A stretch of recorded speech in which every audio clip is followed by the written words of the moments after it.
brought to you by Candid. Candid dusting powder, 4 skin problems का एक expert solution.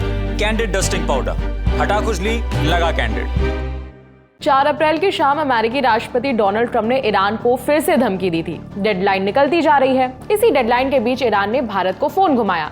Bharat के विदेश मंत्री एस जयशंकर ने 5 अप्रैल की रात लिखा कि मुझे ईरान के विदेश मंत्री सैयद अब्बास अरागची का फोन आया।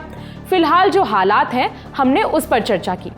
भारत में ईरान एम्बेसी ने बताया कि ईरान के विदेश मंत्री अरागची ने भारत के विदेश मंत्री जयशंकर से फोन पर बात की। इस बातचीत में दोनों देशों के रिलेशंस और अंतर्राष्ट्रीय घटनाओं पर चर्चा हुई।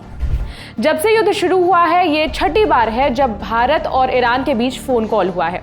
ईरान के अलावा भारत की कतर और यूएई से भी बात हुई। ये जानकारी खुद विदेश मंत्री ने दी। आपको याद दिला दें कि 4 तारीख को ट्रंप ने ईरान को पुरानी धमकी याद दिलाते हुए कहा था कि याद है जब मैंने ईरान को समझौता करने या स्ट्रेट ऑफ हॉर्मुज को खोलने के लिए 10 दिन दिए थे।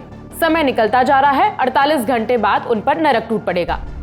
इससे पहले ट्रंप ने ईरान को धमकी दी थी कि अगर वो हॉर्मुज का रास्ता नहीं खोलता है तो उसके पावर प्लांट को तबाह कर दिया जाएगा।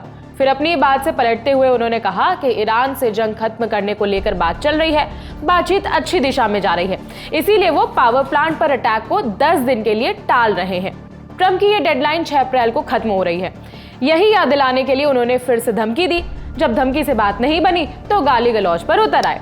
ईरान को भर भर कर गालियां दी और किस जगह किस दिन हमला किया जाएगा ये भी बताया। सोशल मीडिया पर लिखा, मंगलवार को ईरान में पावर प्लांट डे और ब्रिज डे होगा। हॉर्मुज खोलो वरना जहन्नुम में रहोगे। बस देखते रहो, praise be to Allah. Wall Street Journal को दिए इंटरव्यू में ट्रंप ने कहा कि अगर वो मंगलवार शाम तक कुछ नहीं करते हैं तो उनके पास ना तो कोई पावर प्लांट बचेगा और ना ही कोई पुल रहेगा। मतलब इस बार ट्रंप के टारगेट पर ईरान के पावर प्लांट और ब्रिज हैं। एक तरफ ट्रंप ईरान को धमका धमका कर थक रहे हैं और दूसरी तरफ ईरान उनकी किसी भी बात को मानने के लिए तैयार नहीं है। ईरान ने कहा कि हमारे लोग ट्रंप को सीरियसली नहीं लेते। ईरान के कल्चर मिनिस्टर सैयद रजा सालिही अमीरी ने एसोसिएटेड प्रेस को एक इंटरव्यू दिया।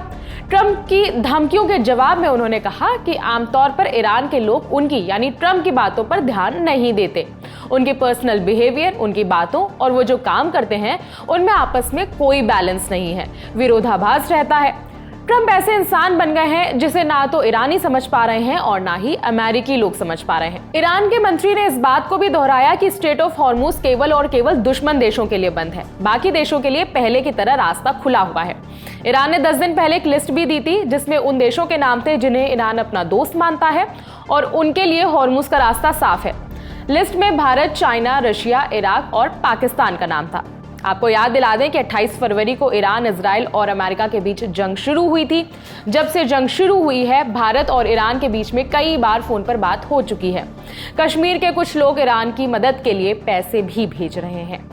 इस खबर में फिलहाल इतना ही। अपडेट्स आप तक पहुंचाते रहेंगे। मेरा नाम है विभावरी। देखते रहिए दी लंदन टॉप।